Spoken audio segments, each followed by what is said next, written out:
What's up, Nail City? I'm Megan Thompson, and we are in the penalty box. I'm here with Brad Drobot. Brad, you've taken on a role in hockey that's sort of an enforcer role. How did you get to come into that role?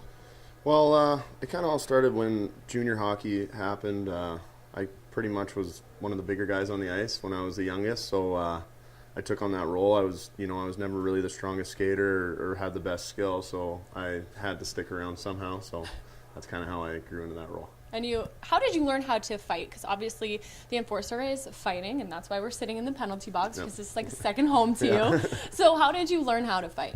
Honestly, it was it kind of came naturally to me, and I had some coaching. I did some boxing a lot when I was younger as well, and I was always a bit of a troublemaker at school too. So I had a coach, actually, Steve Parsons. He's still a mentor of mine, and he taught me a lot, actually. Yeah.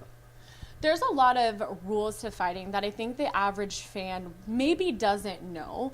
There's a good movie, Ice Guardians, which we've talked about, that really dives into it. But can you dive into it a little bit? I mean, what goes into throwing the gloves, dropping the stick, and kind of going at it with the guy? Yeah.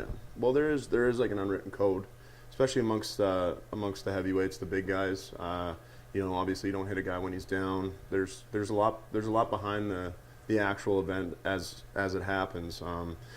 Say you're down a couple goals and you want to change the momentum, and a lot of times there's another guy on their team that's going to be willing to do that for you.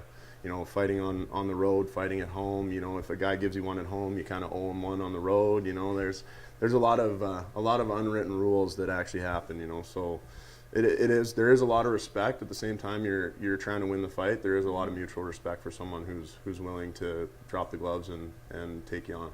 And what is that respect? I mean, I know that sometimes you go with your friends, or sometimes before the game, we'll see you jawing at somebody or tapping somebody, and you know that they want to go with you. Yeah. So is that respect there? Yeah, it's you get pigeonholed. You have that role. Everyone knows who you are when you're on the ice, and they know who you are when you're on the bench or wherever. I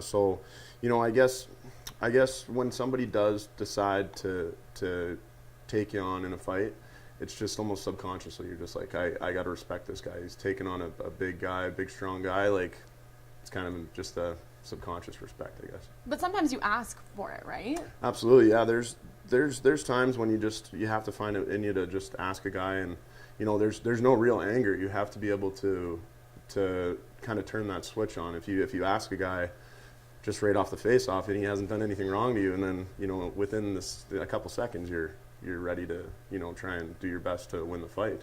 So it was always something funny. My parents never understood it. I don't think a lot of people do understand it, but one kind of trick that I use is as soon as he drops his gloves, he's trying to hurt you. So you better be able to defend yourself. Yeah, protect yourself. Yeah. You talk about it kind of being a mutual respect. In a game momentum shifter, but there's also that point of you're the protector out there, so it keeps guys playing a little bit more honest when they know that they may have to answer to Brad Drobot if they are, right? That's right. Yeah, I always say that a guy who's 5'9" can play like he's 6'3", and if he's 185 pounds and I'm out there, now he's 210. So it's just like your skill guys and some of the guys that you rely on for the scoring aspect of it, they're going to feel like they're safe out there, that no one's going to take advantage of them or hurt them, so they can play their own game. And you definitely see that. I mean, we've had smaller guys on our team this year, Cam Brown, and you said, he plays like he's a giant when he knows that if someone boards him or does something horrible, you're going to be there. That's right. Yeah. It does provide them with that comfort, whether they believe it or not sometimes. But I really do believe that fighting's a big part of the game, and it should stick around.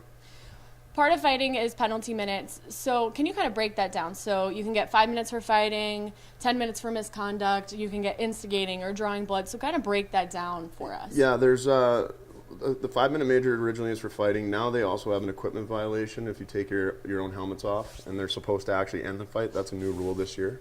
10-minute misconduct it kind of just gets tagged on if you guys continue an altercation. So if it goes to the ice or the linesman try and break it up, if you're continuing on, they'll give you misconduct, as well as the instigator, which is a rule that was implemented quite a while ago, probably in the 70s. Before it was just you just could fight and there was no extra penalty for it.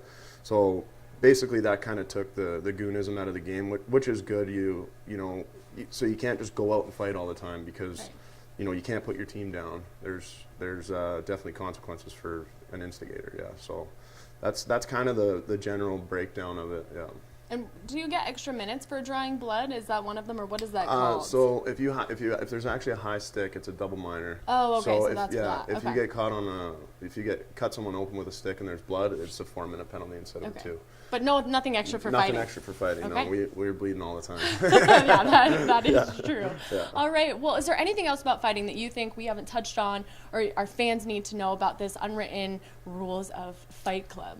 I just think to just enjoy it and actually know that there's two pretty big dudes that are gonna go hit each other with bare knuckles for you. So it's real. There's teeth. There's breaks. There's stitches. It's real. So. Yeah. No WWE chair real. smashing out there. It's real. I'm guessing the adrenaline's probably just through the roof. Yeah, you honestly don't feel much until 10 or 15 minutes after the fight. If you've broken a hand or you've lost a tooth or cuts and stitches and stuff, you really don't quite know until you get a little bit of blood on you or you realize your hand's all banged up or whatever. So yeah, the adrenaline's actually my addiction, I believe. That's what I like the most. Yeah. Well, you're addicted to it. The fans are addicted to watching it. That's right. All right. With the Unwritten Rules of Fight Club, I like that name. This is Drobot. I'm Megan Thompson.